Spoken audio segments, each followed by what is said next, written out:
I have started recording, so Emery, if you'd like to give a brief introduction, we can get going here. Hi, this is Emery Morseberger, the president of the Community Improvement District, and I am excited to start a webinar with developing a business continuity plan. We have experts to help us from Rocket IT, Rocket Vanilla, and Eric Henderson. From our CID, we are working forward on security and all other operations. Things are going great, and we are planning a lot of remote meetings. Feel free to call me at 770-409-8100 if you ever have any questions or need further information. I'm going to go ahead and turn us over to Ryan and Eric. All right, thanks folks for joining us today. I am Ryan Bonilla. I'm VP of Sales with Rocket IT, and brought Eric Henderson, VP of Technology, with me today to share with you some of our ever-continuing ideas, thoughts, strategies, and the best consulting that we can provide for you regarding how to handle a very swift and for most of us unexpected transition to work from home, to a different way of running your business. So Eric is going to be running through a lot of content here, but we are very interested in what are some of the questions that you've got on your mind. So with that, please do feel free to submit questions. Once Eric gets through his content, we will take your questions and we will work through those as well. And we are recording this webinar so that it can be made available for you to refer back to later. And we are also working on content that we can publish to the Gateway85 website that you can come back to and reference as well. Eric, thanks for spending some time with us today. Hi, good morning, everyone. So yeah, we're going to be going through a brief slide deck. I enjoy a very interactive style meeting, so if anything comes to mind technology related, please send that over to Ryan and I will be able to address it. So yeah, we are talking about a business continuity plan. What's interesting is from the time that we decided to put this webinar on to today, many of you are enacting a business continuity plan, whether that is written or not. And so this content is intended to be a supplement to what you're already doing and to help you learn from what's occurring right now so that we can plan into the future. So news to date. So this is as of 10:30 p.m. last night. We have, I mean, all of these would be major news items on their own. At the national level, the mayor of San Francisco issued a shelter-in-place order for 3 weeks to the Bay Area. That affects millions of Americans. Shelter-in-place, interestingly, is usually meant for a wartime or environmental type attack, and it normally means go to a room without windows. In this case, it just means stay in your house. This is the far and away largest city that has issued one of these. Similar events have occurred in Teaneck, New Jersey, and New Rochelle, New York. The Bay Area is massive in comparison. As former quarantines were only in the tens of thousands of people, this order affects millions and millions of people. Secondly, yesterday, the Georgia Senate and Georgia House of Representatives met for 6 hours. And granted Governor Brian Kemp emergency powers. These powers allow him to suspend state law, direct civil staffers as he sees fit, and to ban gatherings at a level typically a governor would not have any level of control over. The governor immediately used these powers to shut all Georgia public schools through March 31st. And interestingly, I found this very interesting, nurses and other medical professionals licensed out of state can now practice medicine temporarily in Georgia. So if you went to school in Alabama and you got past boards and all of that in Alabama, then potentially you would be allowed to work in Georgia in our hospital systems and in our clinics. Third, the City of Smyrna issued guidance closing all non-essential businesses to the public. So that means City Hall is closed, but only in the sense of the non-essential parts of it. So the fire service remains open, the police service remains open, the ability to pay and interact with the city, all of that remains open.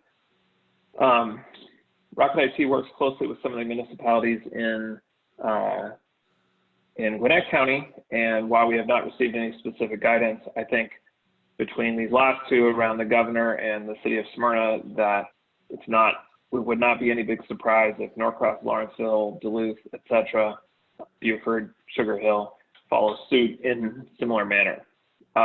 So this was at 10:30 last night. So if you're watching this webinar later, this news will be old. And maybe it's already old now. I haven't spent too much time looking at the news this morning. We'll talk about social media distancing here in just a few minutes. So what are we talking about today? What is actually the goal? I like to start out with an actual good context. We are trying to balance two conflicting forces. Force one is productivity, revenue generation, profitability. Force two is risk. So if you are a business owner or a manager and you work in a business, you want your employees, your clients, and your vendors to be safe. You don't want to unnecessarily affect them or their families or their friends. And you also don't want to lose your business. You want to make sure that your business is operational to the extent that's possible. And so we're going to be talking about the difference between information work and physical work. This is probably a seemingly obvious concept, but it is something that is not entirely obvious at first glance in the work we've done with our clients. So all businesses, all employees can be classified in one of three ways: informational, physical, or hybrid. So what's an example of an informational business? An accountant would be a informational business. Now, you might just say, oh, if I'm an accountant, I can just work from home entirely. Well, maybe that's true. If you need your clients to come in and sign documents, if you need your clients to submit receipts to you and they don't have a way to get that to you digitally, despite the fact that your work is fundamentally informational, you do have physical components of your business. So the vast majority of businesses fall in this hybrid category here in the middle. Some work can be done remotely, some work must be on site. The exceptions to this are any type of business that only distributes or manufactures or serves a physical product. So restaurants, certain types of manufacturing, certainly some of their work could be done informationally, but their facility will need to remain open in some degree if they are going to be able to operate. So I think almost every business falls into the hybrid category. The concern, though, is that just because your business's fundamental work is physical doesn't mean that you shouldn't allow informational work to be done from home. So we mentioned before, all information work is done at home and all critical physical work is done at the office. So let's say you have 10 employees, 5 of them work in a warehouse or a shop, 5 of them work in the office. You are doing a good thing if you allow those 5 employees that are informational in nature to work from home. You're reducing the risk for those 5 employees, and you're also reducing the risk for the employees that work in the office. Excuse me. Okay, so let's talk about these specific technology considerations for working remotely. We're going to go through a variety of categories here. These are the categories of things that we have considered very closely at Rocket IT, and that we've been consulting clients for long before this event occurred. We've been helping clients with business continuity plans for years. So let's say you have an employee, maybe it's yourself, and they either need to work remotely or you're asking them to work remotely or they've asked you to work remotely.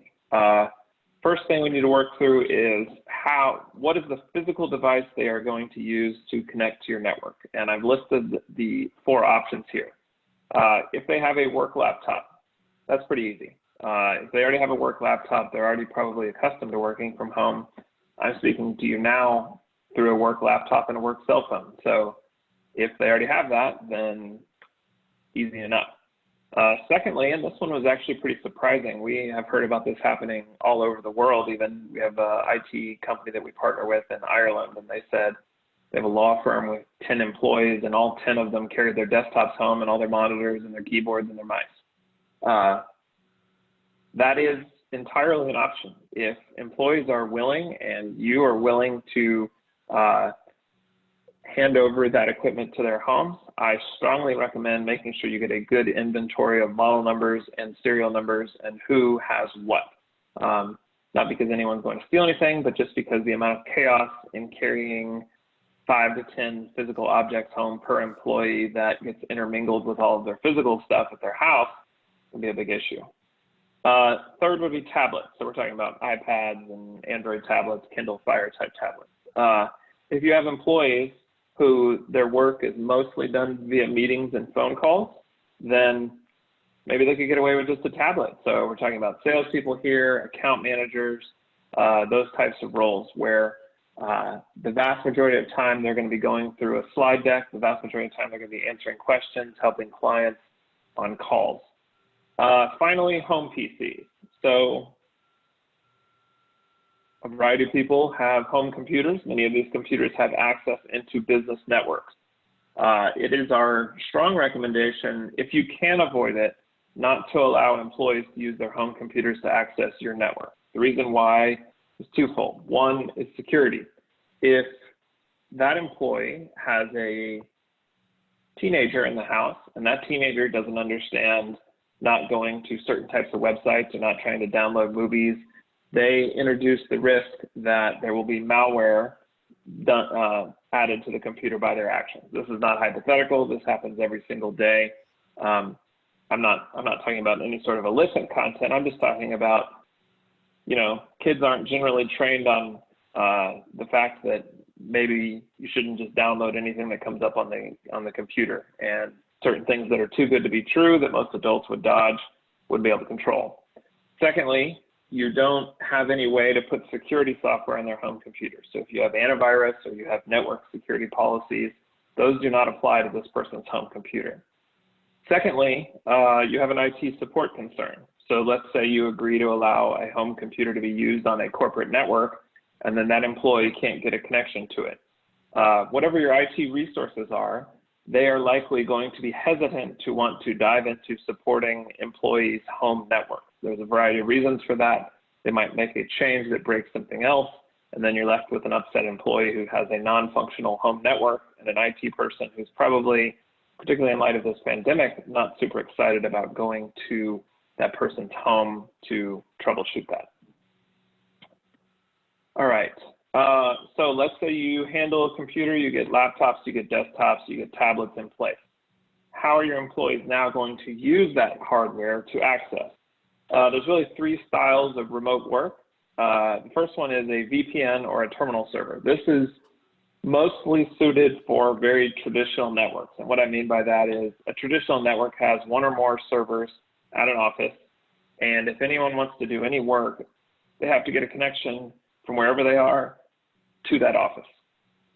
So if you don't know what these 2 things are, a VPN or a terminal server, then it's almost certainly not appropriate for you to use, and it's almost certainly not something that could be set up such that it would be useful for the current pandemic. Now, could it be useful in the future? Possibly. This is really the state of the art as it existed 10 to 15 years ago. That's not to say it doesn't still work. Rocket IT has an incredible number of clients that are this moment using a VPN connection and a terminal server. Portions of what Rocket IT does internally is still done via a VPN and terminal server. Certain type of applications only work on a terminal server, something like the desktop version of QuickBooks. You really have to use something like a terminal server to connect to it. The second type of work is these programs. You've probably heard of GoToMyPC. They've been marketing for probably 10 or 15 years now, or LogMeIn. Basically, this is a way in which you have a remote computer at your home and a computer at your office, and you use the remote computer to view the desktop of the work computer. So you leave a computer at the office, and then from your home computer, not necessarily a home-owned PC, but a second computer, you use that to connect in. Now, what's the benefit here? The benefit here is that this is very simple to set up. Non-technical users very easily can follow the guides on LogMeIn or go to MyPC's website and get connected. It takes probably 15 minutes to set up and you are up and running. And these companies are, as you might expect during this time, very happy and willing to get you connected. The benefit here is that the primary challenge we're always trying to deal with when we work remotely is how do I have a good experience for me and my employees? And if you are working on very large files, so let's say you own a company that fabricates gears for some sort of gearbox, and you have to open a CAD software, computer-aided design software, to be able to modify that file. It can be very difficult to do that on an underpowered computer remotely, where you have to pull the files back and forth between the home network and the work network. By using LogMeIn and GoToMyPC, you actually are doing all the work in the office. You're just viewing it from your house.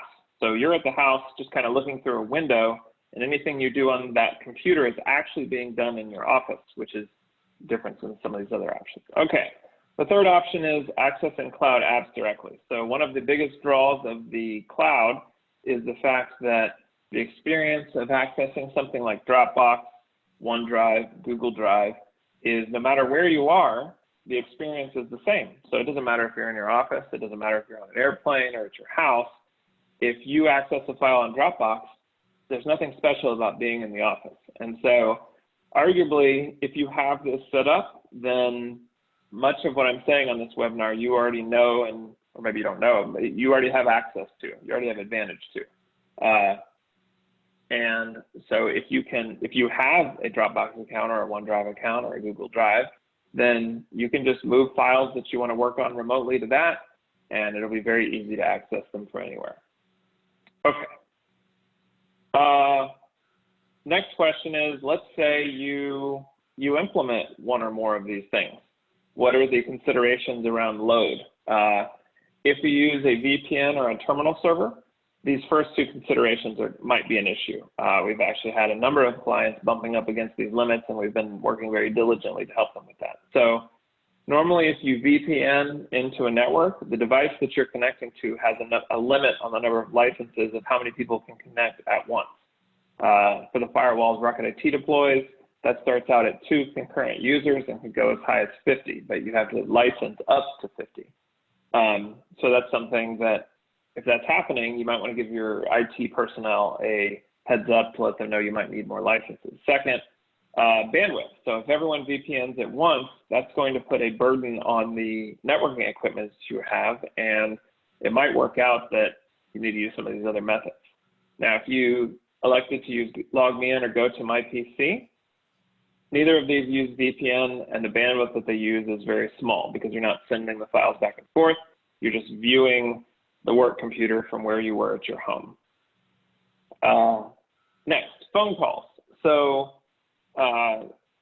Rocket IT evaluates all aspects of IT based on its operational maturity. Operational maturity is a measurement created by the Department of Defense. It was originally used to evaluate the disaster recovery preparedness of various digital agencies. Governmental agencies. So, for example, the Department of Defense would go in to the Department of Education and say, hey, if there was a major cyber attack in the Department of Education, how prepared are you to be able to deal with that? A 1.0 would mean we haven't even thought about that, and we will figure out when we get there. And a 5.0 would be we have a fully formed plan, we've done risk management, we've made sure we know exactly what's going to happen, we have a plan, we check it every month, we check it every quarter. Everything I'm describing today, we could measure the operational maturity of. So if I look back at this slide here that says work laptops to home PCs, work laptops is the 5.0 operational maturity level for business continuity. And using a home computer with potentially malware on it or something similar, is a 1.0. Does it work? Yeah, it would work, but you're creating a lot of risk and you're not doing it in a way that has a high level of operational maturity. So when we talk about phones, the same consideration applies. if you have a phone that rings to your business, and let's say 6 employees have can receive calls to this phone line, at the most base level, the most low operational maturity level, you can call your phone company and say, will you forward all calls that come to my phone number to this cell number? And the phone company can do that in 10 minutes. I'm imagining they fielded hundreds of these calls in the last 96 hours. That totally will work. The issue is, what happens if 3 people call at once saying, hey, what are your hours? Hey, are you open? Hey, how are you handling this? Hey, I need to speak to this person. Well, they're all going to ring that single cell phone. And while it is possible to conference numbers into that cell phone, the person who has that cell phone is going to be burdened with the ability to be able to handle that. And so we're always looking for higher operational maturity level solutions. Doesn't necessarily have to go all the way from 1.0 to 5.0. A 3.0, 4.0 is generally sufficient. And so if you have a premise phone system or a cloud phone system, this gets substantially easier. On a premise phone system, you could very easily configure it so that if I dial extension, let's say 102, it rings Eric's cell phone.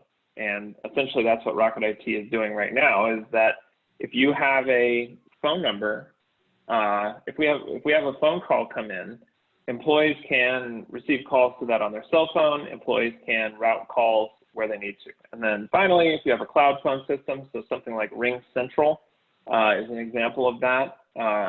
Microsoft Teams has a built-in phone system, Skype has phone capabilities. Then it's kind of like the same way that Dropbox and OneDrive work completely fine from anywhere that you are. Cloud phone system works exactly the same. And so for your customers, your vendors, and then inter-office communication, there's really no detectable difference because being in the office is the same as being at home. Okay, let's talk about collaboration and communication. So entertainingly, we're actually using one of these 4 things right now, but we will talk through the others. So same thing here as far as operational maturity goes. Can you just rely on email and picking up the phone and calling people? Yes. Would it work? Yes. There's really no, I'm not saying that using email and phone is a 1.0 solution. I think it's more like a 3.0 solution. It would work fine. And a tremendous number of businesses that do not rely on these other solutions are already doing this, and their businesses will be fine. There will be no real disruption. I would say it's best suited for people that work in, I won't say in a bubble, but they don't have to communicate frequently to accomplish their work. So an example of this might be an accountant. Generally speaking, an accountant will get all the files that they need from their clients and then complete a tax return, and then they will submit that tax return either to their manager or to the IRS. Is there a lot of back and forth needed? Well, I mean, I suppose that depends on the complexity of the work that they're doing. If it's a very simple return, no. I mean, you actually don't want interruptions for that person. You want them to be able to sit there and grind out work at whatever speed that they want with as much focus as they can get. You don't want their phone ringing. You don't want their email blinging every couple seconds. For a lot of us, though, a lot higher level of collaboration is required. So these next 2 options, Microsoft Teams and Slack, they are 2 collaboration platforms, and they are the market leaders. So what is a collaboration platform? So if you think about your phone and email and all of your files, you have a bit of an ecosystem where all those things work together, right? I will call Ryan and say, Ryan, I need this proposal or this document. Ryan will go to his files, pull that file, and then email it to me. I will receive that email, open it on my computer. So we're using 3 different technologies there, a file system, email, and a phone to accomplish a task. What Slack and Teams do is they pull all those 3 things into one platform, and Ryan and I can have a dialogue in one application that handles all 3 of those things all at once. So I'm not wasting time switching back and forth. I don't have to look at notifications in 3 different places on my cell phone, on my email, and in my file system. I can just do it all in one conversation. Microsoft Teams comes as part of the majority of Office 365 business and enterprise plans. Not every single one of them, it's probably 90% of them. It's a very complex product. Obviously, if it's going to replace your phone, Outlook, and Word all at the same time, then there's going to be some layers there. So our recommendation is to ease into that gently. Rocket IT actually used it just starting it out as for our daily stand-up huddle. So every team at Rocket IT has a huddle from 8 to 8:15. And the initial deployment of Teams was just to replace that one meeting from being in person to being done inside of Teams. And it's been great. We've had an excellent experience. We've been using it approaching a week now. We have deployed it for clients in the past, but since we met in person, we didn't have much of a need for it internally until we ourselves started working from home. Okay, moving to Slack. Slack and Teams are very similar. Slack is born in the software engineering world. It's actually kind of a funny story. There is a company that makes Slack that was making a video game, and they realized they didn't have a good collaboration platform to make this video game. So they made Slack, and now Slack is worth billions of dollars and no one knows what their video game is. They kind of stumbled into this world, and this product has kind of swept the tech, web design, graphic design, any sort of technical field like that. There are millions and millions of people using Slack this very moment and relying on it very heavily. In the IT world, at least in the space in which we operate, there's kind of always the Microsoft track of what's going on, and then there's kind of the Google track. So you're either on Office 365 and you use Google Drive and Google Sheets, or you're on you're either on Google Apps and you use all the Google suite of products, or you're on Office 365 and use all the Microsoft suite of products. Slack is generally intended for the Google side of the world. So most organizations that use Google Apps, if they use a collaboration platform, they're not going to use Teams. They're likely going to use Slack or a combination of that and some sort of Google chat. Whereas if you're on Office 365, we actually see a split. We do see some people that use Office 365 for email using Slack. We also see some of them using Teams. Both of these products, Slack is free to download and try out. It actually has a very strong free program and is worth just trying out. It's a very lightweight installation, and you can make a little chat room, and then you can invite people and have access to the same features that the paid plans are using. Finally, there's been a lot of press for Zoom. Zoom is a web conferencing and webinar platform. It's the platform that I'm broadcasting on right now.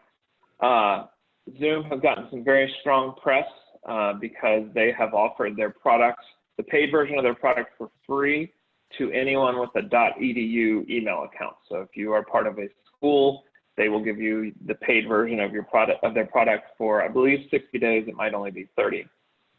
Additionally, if you have a one-on-one video call, it is entirely free and there's no time limit. The only limit there really is that if you have a one-to-many type meeting, so 3 or more people in a meeting, you are limited to 40 minutes per call.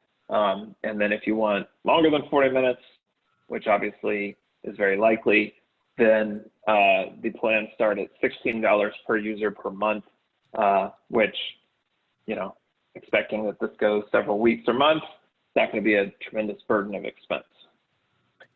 All right. Oh, yes. Finally, 3 days ago, I personally, on my personal Facebook, this is Eric Henderson speaking, created a group called Gwinnett Coronavirus Community Assistance. We started with just me. We are currently up to 532 members and have a variety of people that are posting either offers or requests for help and then information. And this morning we started a business of the day. The business of the day today was a shop in Swanee called Personify. I have a very small team of admins. We go through the recommendations of people giving of businesses in the day, and then we're going to promote a business each day. I've also noticed that Gwinnett Church is doing the same thing. So Gwinnett Church is a major church in Sugar Hill and Hamilton, or Brazelton. They selected a coffee company. If you run a business in Gwinnett and you're interested in being denoted as the business of the day, what that means is that I'm encouraging the people in my group to go and sign up for the marketing email, sign up for the social media, and then purchase digital gift cards. We could have a whole conversation about how to enable personal gift cards, or I'm sorry, digital gift cards. It's a little bit outside of my range of expertise, but I'm certainly willing to help you get started in the right direction. But my encouragement is to join. If you just search Gwinnett Coronavirus Community Assistance, you'll find the group. It's public, it's wide open, anyone can join. Honestly, most of what's coming in right now is offers to help. People feel that they're stuck and they want to do something. And so if you're a business owner and you're on this call, you obviously needed some form of help, and I have a group that's trying to provide that help. So I'd love to see you on the group. Feel free to drop me a line on Facebook. Okay, we have a single question so far. Mr. Mitchner says, is the Zoom platform based on an account or a specific computer? Meaning if I sign up, can I use my account on different machines, or will I need an account for each machine? Good question. So Zoom is based on accounts. So if you sign up for an account, you will have a email address that basically can be used on any of your accounts. And that account can host meetings on your phone, your tablet, your work computer, your home computer, anywhere you use it. Now, if you buy a paid account and you share it, so if Ryan and I shared an account, in fact, this is actually what we do. Ryan and I have an account called marketing@rocketit.com. It's a Zoom account that's paid. If I host a meeting on that account, and that meeting is from 10 to 11 a.m., and Ryan decides to schedule another meeting with that same account from 10:30 to 11:30. So our meetings overlap from 10:30 to 11. Only one of those meetings can be going at once per account. So Ryan would have to wait until my meeting ends at 11 before starting his meeting, his second meeting at 11, and have it till, say, 12 o'clock. We find that generally it's pretty hard to have two meetings going across our company. Our company has 25 employees, and the vast majority of those employees don't have a need for Zoom. I'd say we have about 5 employees that use Zoom, and we found that one account is sufficient. Now, would the Zoom Corporation greatly prefer you to assign an account to each individual? Yeah, they certainly would. They'd rather have 5 times $16 a month, and instead of just a